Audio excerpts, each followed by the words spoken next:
Bank of Venice. No. Okay, wrong answer. Are we ready? Let's play. Welcome to IDLC Finance Olympiad 2.0. 40,000 participants in the last 16. A big round of applause for all the participants of the junior section. Are we ready?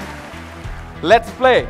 Tuto segment এই final ব্যাটলটা হবে। ফার্স্টে হবে একটি rapid fire round. দায় পরিশোধের অক্ষমতা থেকে যে ঝুঁকির সৃষ্টি হয় তাকে কি বলে? আর্থিক ঝুঁকি। অসম। ত্রৈমাসিক চক্রবৃদ্ধির ক্ষেত্রে চক্রবৃদ্ধি সংখ্যা কত হবে? 4। অসম। বেশি পরিমাণ লাভ বের করে আনা। Okay, wrong answer. Big round of applause for S A. Tanvir. একটা এমসিকিউ কোয়েশ্চেন এলইডিতে দেখা যাবে, আমি পড়ে শোনাবো, কিন্তু যে সবার আগে বাজার প্রেস করবে কেবলমাত্র সেই উত্তর করতে পারবে। ব্যাংক অফ ভেনিস সঠিক উত্তর। Bank of Venice. আর্থিক যুগে আমরা একটু উত্তরটা মিলিয়ে নেই। No,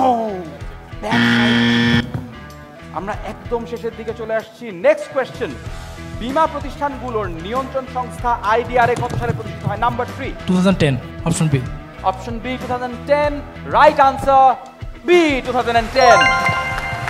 So that was the junior round of IDLC Finance Olympiad 2.0. আপনাদের আসনে ফেরত যাওয়ার জন্য অনুরোধ জানাচ্ছি। A big round of applause for all the finalists. এবারে আমাদের পুরস্কার বিতরণীর পালা। আমার হাতে ফলাফল চলে এসেছে। তৃতীয় স্থান অধিকার করেছে ইমতিয়াজ আহমেদ মাহিম ফ্রম মদন মোহন কলেজ সিলেট। দ্বিতীয় স্থান অধিকার করে একটি স্মার্টফোন জিতে নিচ্ছে আরিফুল হাসান আরিফ, এবং প্রথম স্থান অধিকার করে একটি ল্যাপটপ জিতে নিচ্ছে Mehedi Hasan Ashik from Notre Dame College Dhaka.